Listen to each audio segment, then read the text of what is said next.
Somebody up there opening them. In the master hallway, yeah. Oh, Shani, yeah. Oh, here it is. Shani, no Shani. They're good kids. They argue between them. You think they're married to as much as they argue with each other. But I need to get their moms here. They get to be here. What's bad? That bodes well for them. They just have a lot of practice arguing. But it's not the most productive arguing. And it doesn't help in practice when we're arguing over something that needs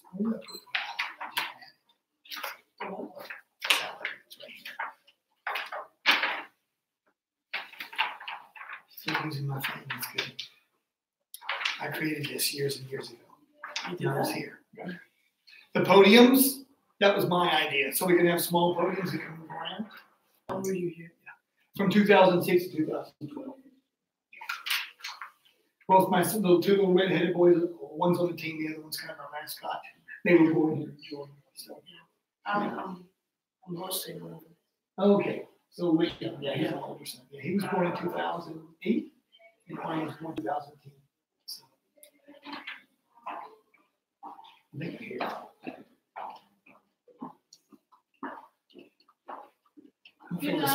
Thanks, you too. Is here. Yes. Now I love forensics. Forensics was we had a really good team with you guys. Like, I'm glad we're able to help you guys continue it because it is a very important activity. And dare I say it? Because I was in charge of the union, actually learn how to debate better and debate than you do. A 1 minute speech, you can't debate in 1 minute or 2 minutes, especially when they say this resolution is like a donut. It's delicious on the outside, but it's a big fat hole in the middle. That's not a debate. That's a sound bite. Hey guys, why are you out of breath? If you guys would come up sooner, you would be much happier. You were looking for this. I put them on the table. It was in the side. It was inside. I have one pen I need to use. Wait. You don't have a pen? I have a pen. That's 5 push-ups right now. I have a pen. I have a pen. I have a pen right now. All right. I'll try you come here. I'm going to let them call heads and tails. Look for the pen. Okay? I have a pen. Okay. You guys want a moment to strategize and decide what signs you want for the what you want to call. Take a second and strategize. So you know what you want. You know what you want if you win it. Do you guys know what you want if you win it? Okay. All right. So there's heads, and this is tails. I'm gonna have one of you guys call it. Okay. So please let them call it in the air. Tails. It is tails. What would you like? Topic or first or second? Which side of the topic? Pro. So you guys are pros. So you guys come over here and sit, if you would. Come over here and sit. The first speaker sit to the inside. The first person speaking for both teams sit to the inside, please. Okay. Why are you guys facing like that? Move it. The first person speaking. Is that for the camera's effect? Yeah. First speaker to the inside. That way I can track you. All right. So pro con. Oh, and you guys want to go first or second? Second. Con goes second. You guys are pro. Okay. What's that? Yes. Wait, can I just like roll these blinds down? Because I can flex. Sure. You can set it up with the blinds.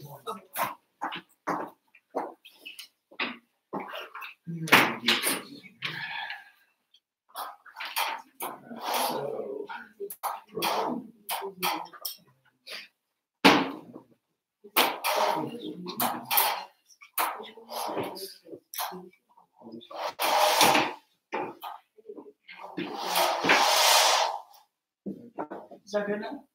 Is that better? Is it better? Yeah. Yeah. Thank you. Thank you. And so, give me 1 minute, please, Ben. So, Leanne, you're first. First speaker for your side. Jonathan, second. Slide and shut the door. Yes, please shut the door. I'll do it. Okay. So, Akshana, you first speaker for your side.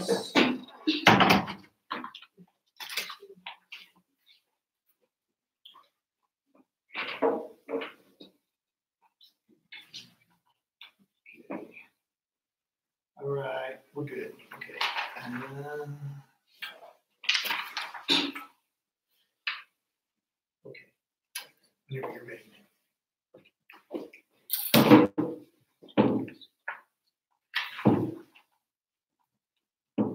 My partner and I are here to make the strongest affirmative case that NGOs are far more effective than governments at improving the lives of disadvantaged people. Some definitions for the argument are for disadvantaged.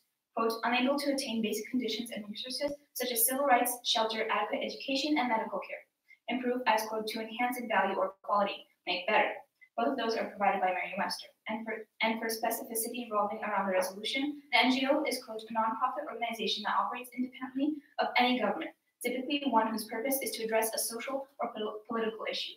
Our points include NGOs providing healthcare and disaster relief with regard specifically to the 2010 Haiti earthquake, and vaccinations in Africa, and child marriage with evidence from South Asia. We believe that NGOs pick up the slack that governments leave behind, as NGOs are more effective than governments. Contention 1 I want to make is on healthcare. Governments, particularly in Africa, where the disadvantaged people are in far greater need of assistance than those in first world countries, fail to provide healthcare effectively onto enough of the population. According to AIPA International, there's only one doctor per 2,000 people in Nigeria, which has more doctors per person than most of its African neighbors, the exception being South Africa. Stanford is quoted as saying that fewer than 50% of Africans have access to modern healthcare facilities. This is where an NGO such as Doctors Without Borders comes in. Doctors Without Borders, who are active in over 70 countries, many of them being developing nations, provide for the basic healthcare needs for the people, which, as mentioned earlier, the government cannot do. The Gates Foundation, famous for its work in vaccinations, does a majority of its work in distributions to the GAVI Alliance. Since 2000, the GAVI Alliance has vaccinated over 760 million children, preventing an estimated 13 million deaths. My second contention is human rights, specifically child marriage, a practice common in poor and rural areas in South Asia. UNICEF reports that child marriage is in fact a violation of human rights. Quote, child marriage is a violation of human rights. It compromises the development of girls and boys. All these factors make it impossible to break the vicious circle of poverty, particularly for girls, says Osama Kogali, a UN representative.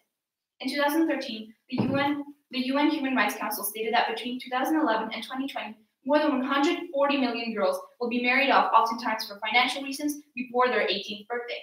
Over half of these child marriages occur in South Asia. Child marriage has been illegal in India since 1929, says National Geographic. Despite the fact that this law has been in place for a long time, the prevalence indicates that the government is either unwilling or unable to stop the crisis. Again, this is where an NGO steps in. In Pakistan, they successfully lobbied for the legal marriage age to be raised from 16 to 18 for girls, and despite the lack of available statistics, momentum towards ending child marriage is growing quickly. My third contention is disaster relief, for which I'll be providing information from the infamous 2010 Haiti earthquake. Medium.com is quoted as saying, NGOs remain the main players in disaster relief around the globe, I stress, not governments. This is because NGOs provide more effective relief. They provide it faster and without hesitation, and can appeal to the global community for funding on demand, something a government with a fixed budget cannot do. According to worldvision.org, over 3 million people were affected by the earthquake in Haiti. That's almost as many as the population of Oman. Half the affected population became internally displaced. There were 250,000 deaths and 300,000 injuries. CS Monitor reported that the government did nothing for 4 days. While they did nothing, NGOs sprung into action.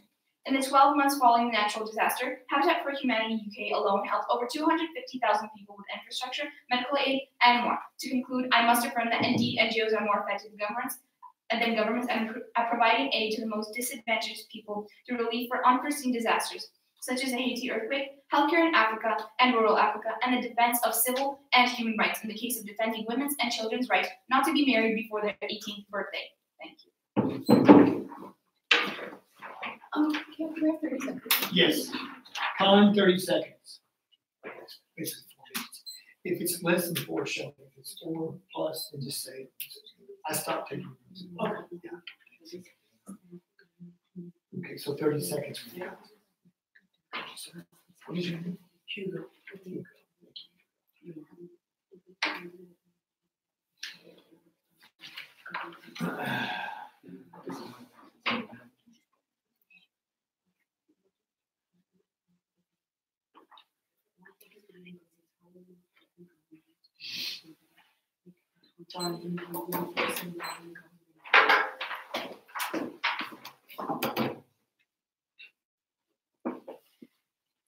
Good afternoon, Honorable Judge. Today we'll be negating the resolution. On balance, NGOs are more effective than the government at improving the lives of disadvantaged people.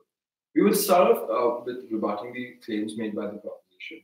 Firstly, they gave sources from a website called Apna International. However, they did not mention who wrote this exact article, so we have no idea as to what credentials does this website really have to report on these matters. Secondly, they mentioned Doctors Without Borders. However, they were unclear as to where Doctors Without Borders funding comes from, because for all we know, a large corporation like that could be funded by the government itself, which would mean that the government is working in coherence with these NGOs, therefore making governments and NGOs equal. Secondly, they mentioned the UNICEF report, but they did not mention the date of the UNICEF report. And when it comes to sources, Honorable Judge, the proposition does not make a strong case with this, their sources, as they did not mention Osama Khogali's credentials, and so this leads us to doubt whether or not he is qualified to report on the source. Secondly, they mentioned child marriages and then blamed this on the inefficiency of the government. However, that is the tradition and the culture in these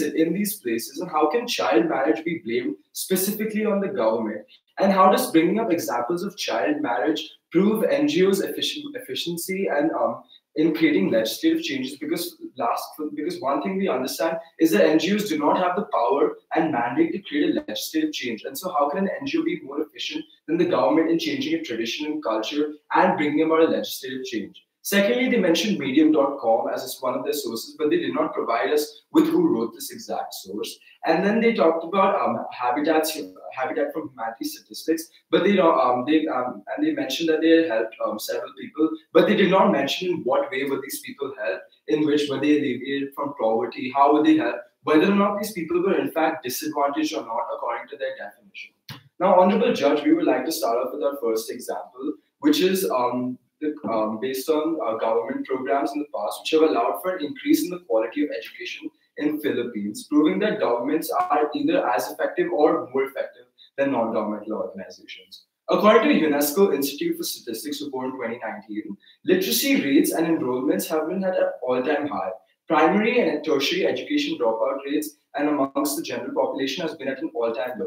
This can be accredited to the National Program Support for Basic Education, which has played an important catalytic role in implementing the government's basic education reform agenda over a 6-year period from 2006 to 2012.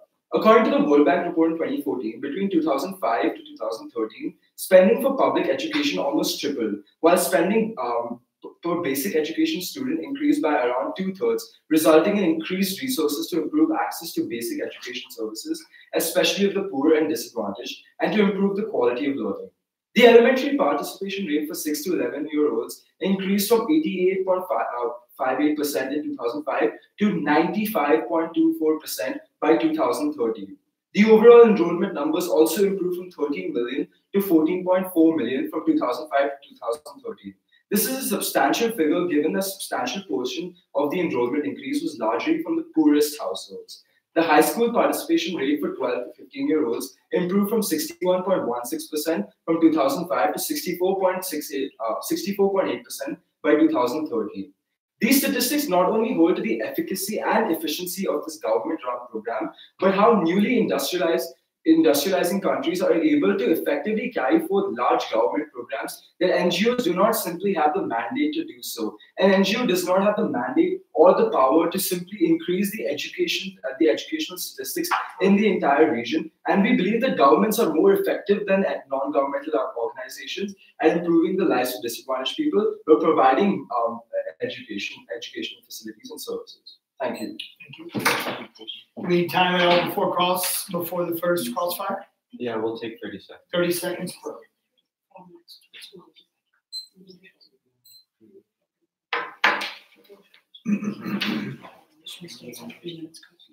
Yeah, this is a 3 minute.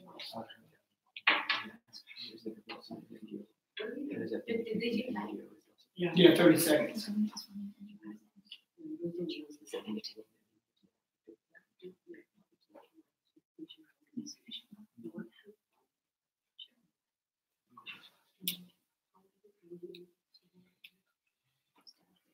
Time. NGOs are educating. can we just stand in our place and ask the questions? Yeah, you don't have to go to the podium, just stand up at your seat. That's fine. So you mentioned that governments fund NGOs, yet how does that indicate that NGOs are less effective than governments? We did not indicate that it's less effective, but we indicated that governments and NGOs could be equally as effective, seeing as government funding allows an NGO to participate in these activities. You mentioned a Stanford report, but you never mentioned who wrote it or when it was written. Can you please provide us with My partner will touch on that in the second speech. So you mentioned the literacy rates went up in one of your contentions for, I believe it's Philippines. So was there a presence of any NGOs, and do you think it's all because of government subsidies? It's as according to the UNESCO Institute of Statistics report, it is the National Program Support for Basic Education that is solely responsible, and according to the World Bank report, is solely responsible for the alleviation of these educational facilities and improvement of the disadvantaged people. You mentioned Doctors Without Borders. However, do you have any statistics or even information on who funds Doctors Without Borders? My partner will also touch upon that in a second constructed speech. So, do you have any follow-up questions? Yeah, we have more questions. Okay. You mentioned an NGO bringing about a legislative change in child marriage laws. How does an NGO have the ability to bring about a legislative change? Well, of course, the government possesses all the legislative power, yet the question wouldn't have been brought up if the NGOs hadn't stepped in and lobbied for this legal act. Do you have a question? Okay, you mentioned a World Vision report. Can you tell us when this World Vision report was written and who it was written by? My partner will also touch up on the sources. I have another question. Okay, do you have any evidence or any substantial proof that in the 2010 Haitian earthquake, do you have any proof that the Haitian government did not do anything in the improvement of disadvantaged people for disaster relief services? My partner does have evidence for that in the second constructed speech. Thank you. We have no further questions. You guys want some time before the next speech? Sure, yeah, I'll take 30 seconds. 30 seconds. 30 seconds for the president.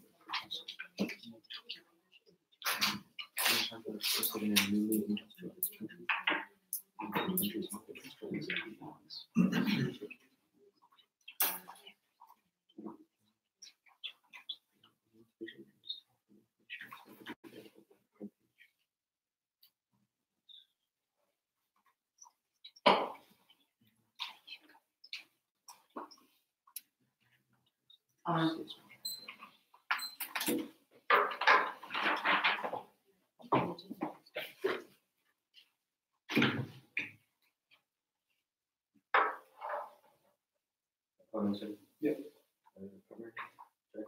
Yes, sir.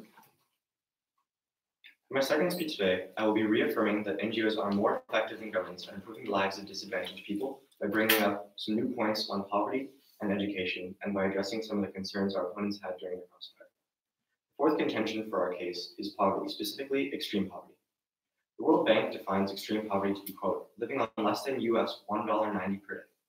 In 2015, 10% of the world lived in extreme poverty. While there has been a general decline, some regions are yet to experience a significant decline. In fact, more than half of the world's extreme poor live in sub-Saharan Africa, and which is one of the few regions showing an increase in the number of extreme poor. The World Bank also states that the majority of the global poor live in rural areas, are involved in the agricultural sector, and are under the age of 18.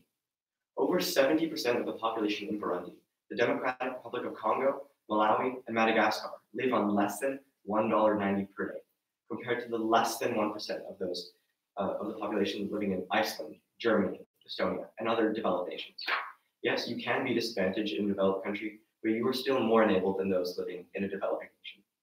Our fifth contention is education and how the most disadvantaged people in terms of education, those living in developing nations, do not have access to government education.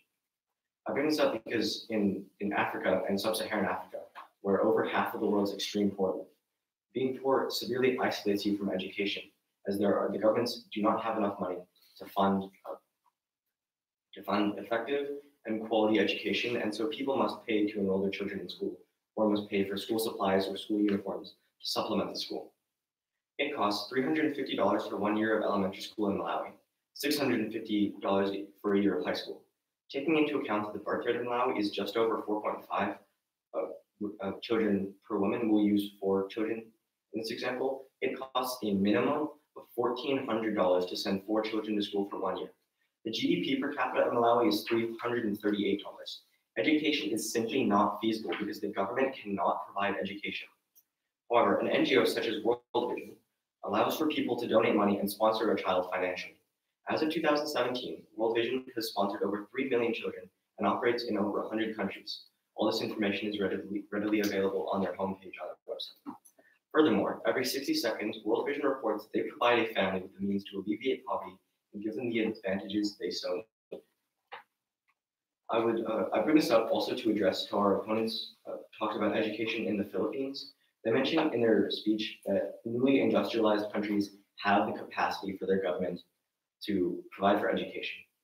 However, in a lot of these countries in sub-Saharan Africa, they're not newly industrialized, and the government does not have the capacity to fund education, as I have said in my speech.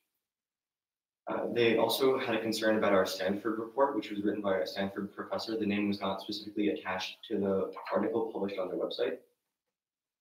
They also wanted to know who wrote the World Vision, but as I said, the information is simply readily available on their homepage. If you'd like to take a look at it, I can provide it to you. Thank you. Can we have 30 seconds?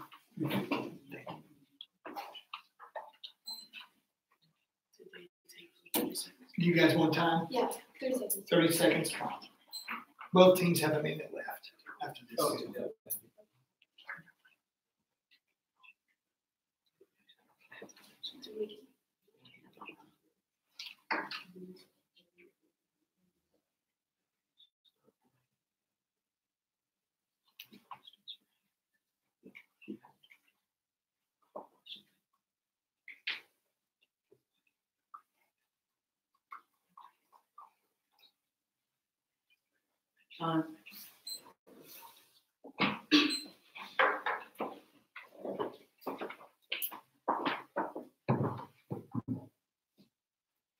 Good morning, Honorable Judge. Regarding the sources mentioned by the probe, regarding the Stanford report, since they have not mentioned an author or their credibility, we do not know if the author is reliable or even credible to speak on this issue.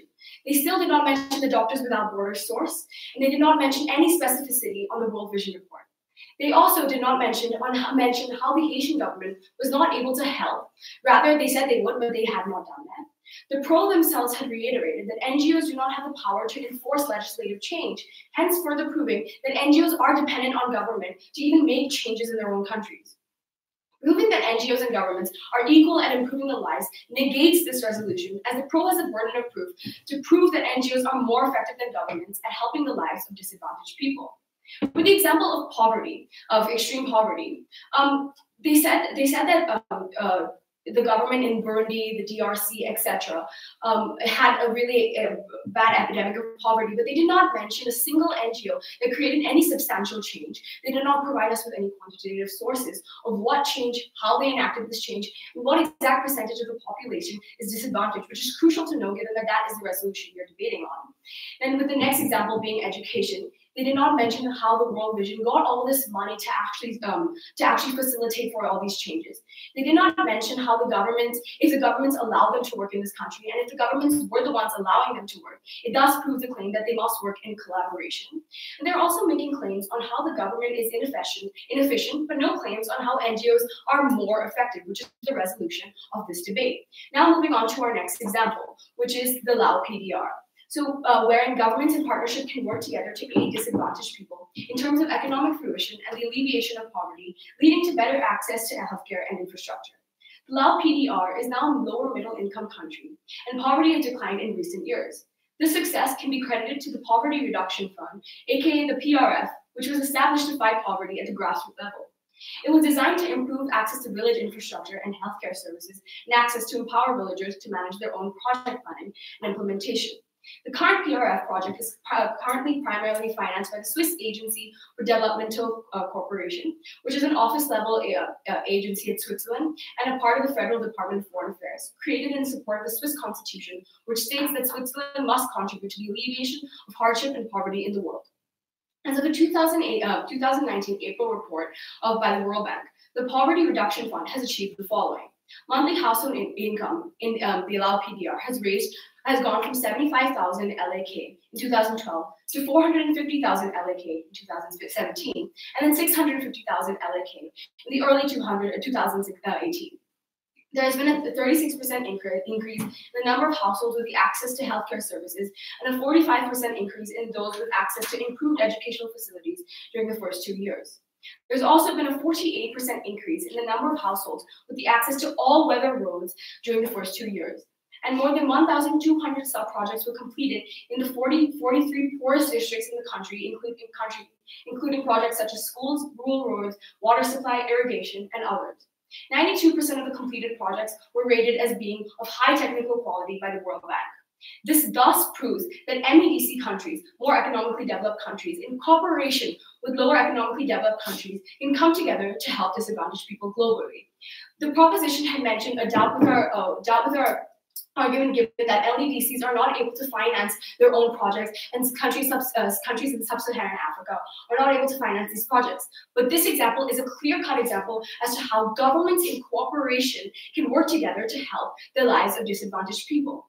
This is the resolution at hand, and due to the weak rebuttals made by the Pro, we believe that all of our two examples stand. Do I want time before the second calls fire? No. Okay. Yeah, 30 seconds. 30 seconds, Colin.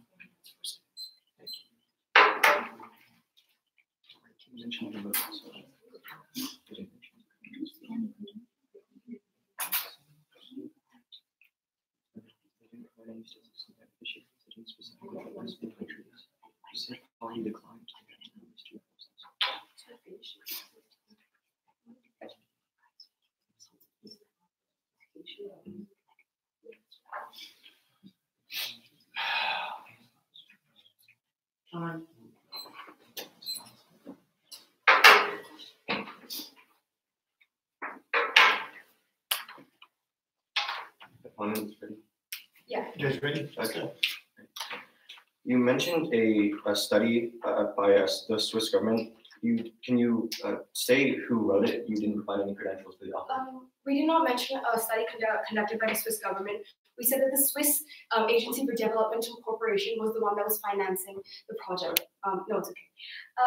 So what are Osama Koghali's credentials? He is a UN representative Okay. to Albania. Okay. So referring to the article that I presume you got your information from about the Swiss agency, do you have the credentials to the author of that? So this was by the WHO. No, sorry. It was by the UN, the 2019 World Bank report. We can show you the source if you'd like to see it. Sorry. Do you believe that proving that NGOs and governments are equal and improving lives negates the resolution? I do believe that it negates the resolution. However, I don't believe that you have successfully done this thus far. Do you have any statistics on beneficiaries to the program mentioned in this World Bank report? Oh, to the people that were helped? Yes. So we mentioned that. Could you repeat the question? Do you have any statistics on the number of beneficiaries that were helped in by these programs? No, but we have mentioned like the amount of the average household income that has increased in the middle income household. Do you have any evidence to prove that the Haitian government was not able to succeed or do anything in the Haitian earthquake of 2010? Yes, I have a report that says that due to continued natural disasters, after there have been 3, there was a drought, there's another earthquake. The Haitian government has been riddled by these natural disasters, and so has not been able to combat any of them effectively. Could we see the report? Sure. Do you have to provide it to you now, or can I ask you a question? Okay, you can ask. Okay, sorry. You mentioned that there was a household increase in like the income. Can you provide a statistic on that? Yeah, so the monthly household income increased from 75,000 LAK in 2012 to 650,000 LAK in the early 2018. So do you know where the Doctors Without Borders funding comes from? Doctors Without Borders, the funding comes from people who donate to the cause. So it's funded globally. Okay.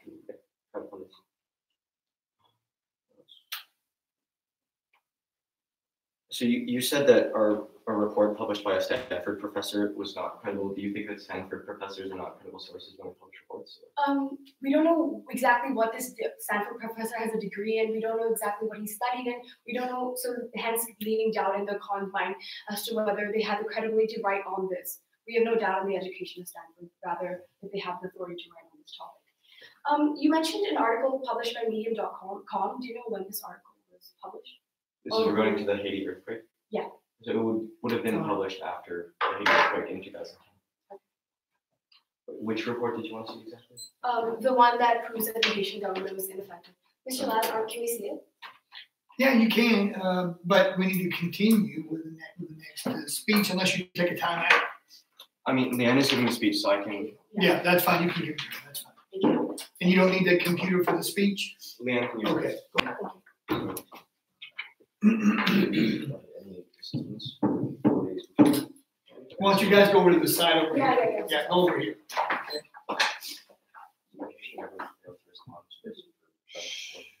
But you come over here, come away, so that way she can speak out here. Okay? Try to whisper. Actually, you don't have to explain. She uses it. You don't have to explain it because you've already tried to. All right. Our contentions that affirm the resolution of on balance non-governmental organizations are more effective than governments at improving the lives of disadvantaged people have been providing healthcare, particularly in Africa, where the disadvantaged are in far greater need of assistance, restoring and advocating for human and civil rights in poor and rural areas in South Asia, and finally, providing disaster relief, specifically in the infamous 2010 Haiti earthquake, where the government failed to do anything for 4 consecutive days. While our opponents have brought up only the contentions of education and alleviating poverty, and only one example for education. Our arguments have clashed on the topics of specifically child marriage, yet we have won these points of clash due to the fact that without NGOs, the question wouldn't have been raised, and without the NGOs lobbying for this legal act, the legal age wouldn't have been raised from 16 to 18, specifically in Pakistan. And our opponents have only succeeded in questioning our credentials, yet not any of the issues. So our points still stand. In short, due to our points of healthcare, advocating for human and civil rights in poor and rural areas in South Asia, and providing disaster relief, and how we have won these points of clash, our case is most valid, and the resolution is true. NGOs are more effective than governments at improving the lives of disadvantaged people. Thank you.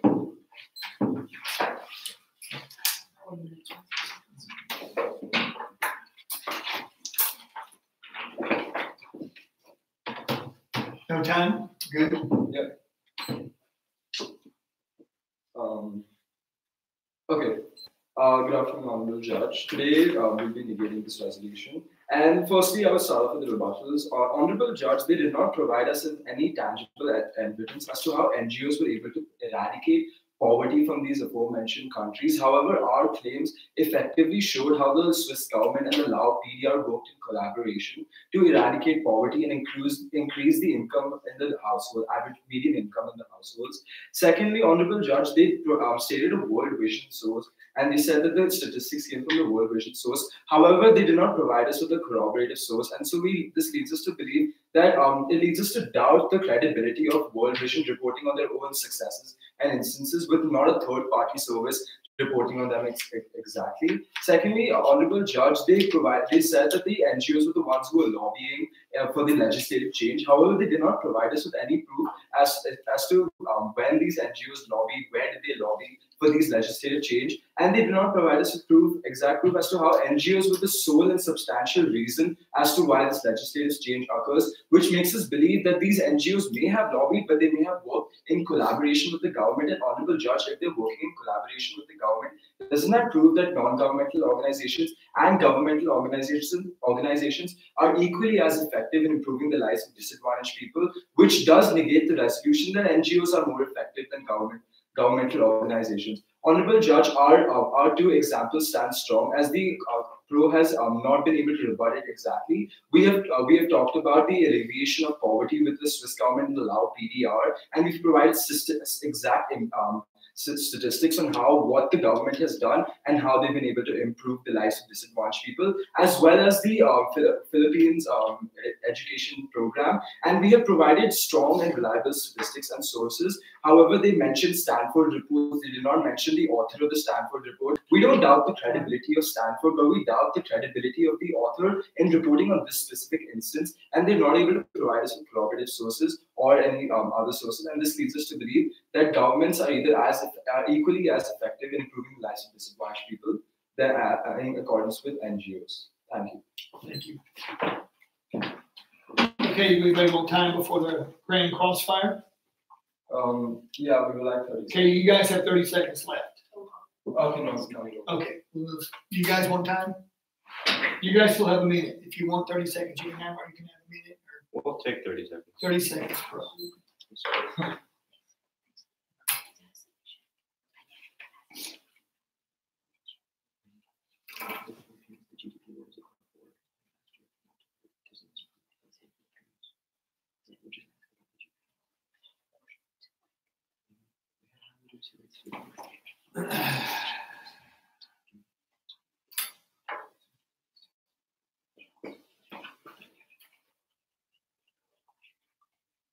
Sorry.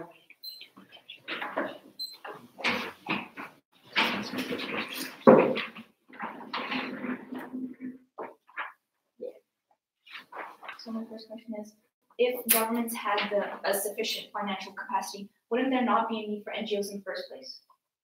Honorable Judge, NGOs exist regardless of whether the government has the sufficient means or not. To advocate for public policy, we can even in highly developed countries, in more economically developed countries like Sweden, Denmark, we have NGOs, even though they're sufficient enough to provide for each and every person's income and housing needs. So therefore, that is you mentioned statistics on 10% of the world lives under poverty, and on statistics on poverty and education.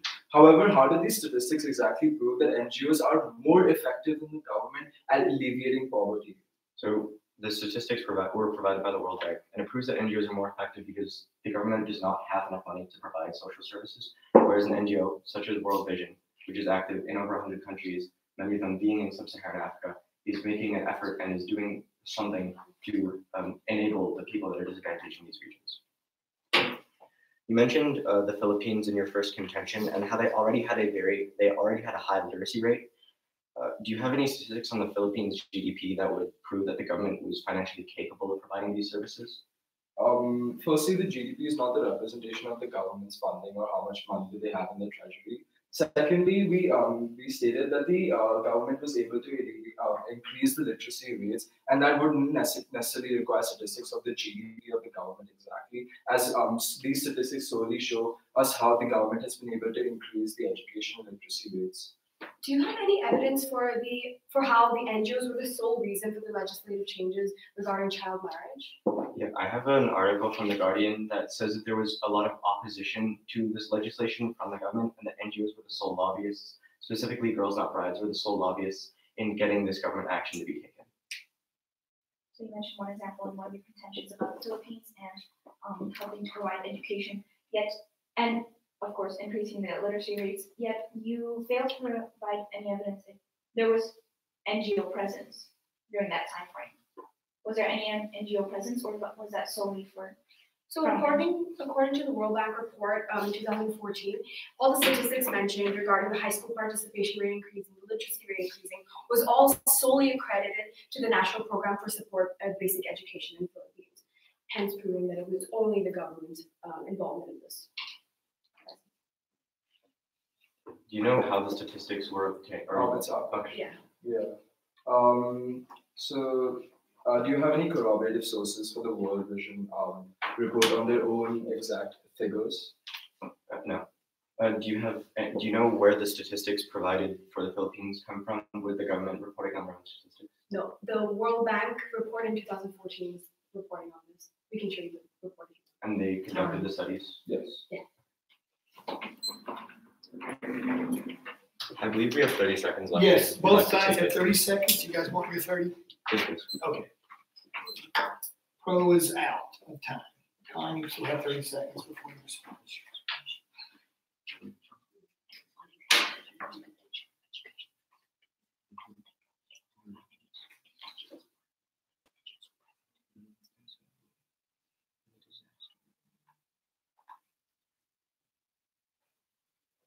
Yes, this is. What grade are you Time. in? So this is going to be. You're putting in time for you. I might be moving.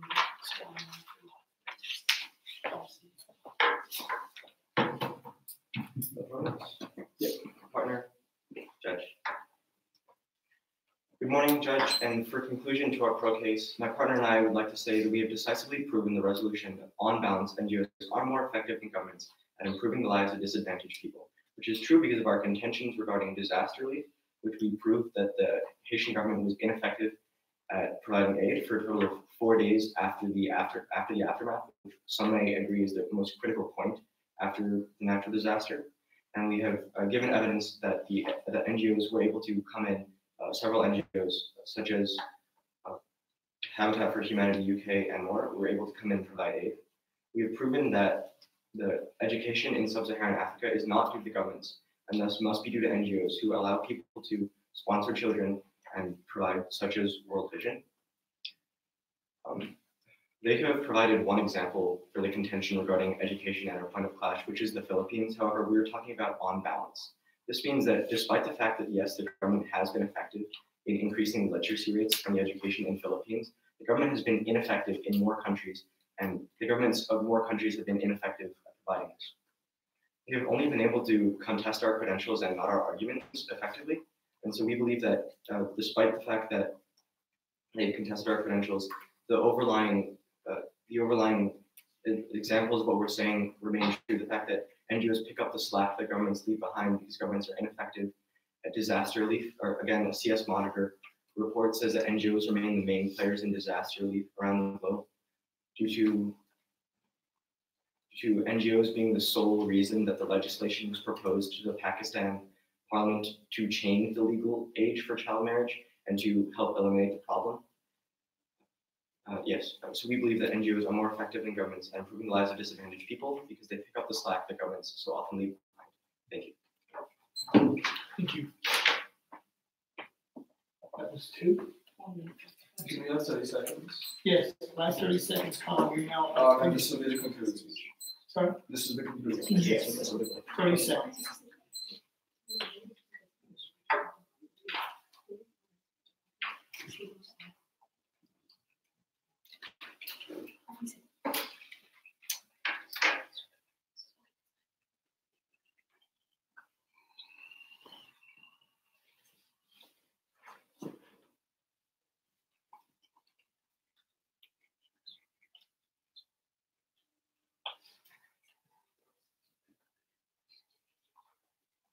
Time.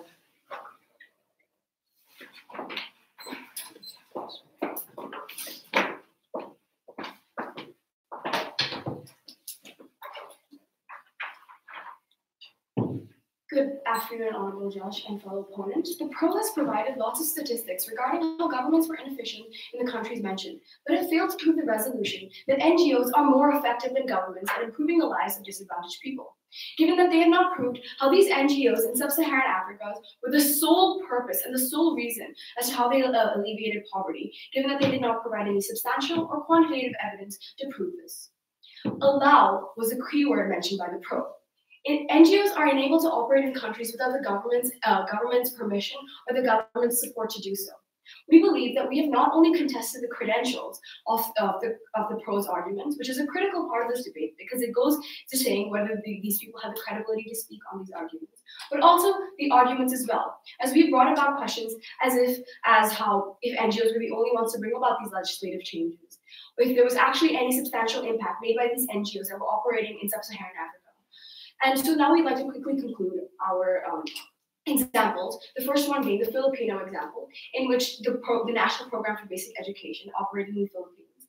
This not only increased the elementary and high school participation rate, but also the overall enrollment rate and the literacy rate. One of the key words in the definitions mentioned by the pro, they mentioned that education is a key and vital part of improving the lives of disadvantaged people. And through this example, we have been able to prove this. Next example was how governments in partnership can work together to aid disadvantaged people in terms of economic fruition and the alleviation of poverty. We mentioned how with Swiss government funding, the Lao PDR, which is a now which was a lower middle income country, poverty has declined and monthly household income has increased, access to healthcare and education has increased. And we believe that through these examples, we have proved that that governments in cooperation are able to help the lives of disadvantaged people, and that NGOs and governments are able to help the disadvantaged people, thus negating the resolution. Thank you. Thank you both. Very nice to meet you. That was fun. Thank you. Thank you. Good Congrats. job, That guys. was good. That was actually the It's most been fun. getting more fun as we go. Yeah, it has been getting more fun. You get better as you go along. Yes, that's definitely true. Much better. The most densely packed 3 days of people that have in life. Being full. Thank you, Mr. Lal. Thank you, guys. Ladies and gentlemen. So good luck. When exactly? Well, they won't post results until after the flight B concludes because they have to They post calculate all all the the flight results after flight B. Like, No, they'll only post the ones that they have. Well, no, they'll post flight A results first. 'Cause I think the next thing is like the semifinals for debate and I think impromptu. You'll know flight A pretty soon. oh, Sooner than you know flight B. Thank you, sir. Thank you, sir. You guys have a good day. Thank you, too.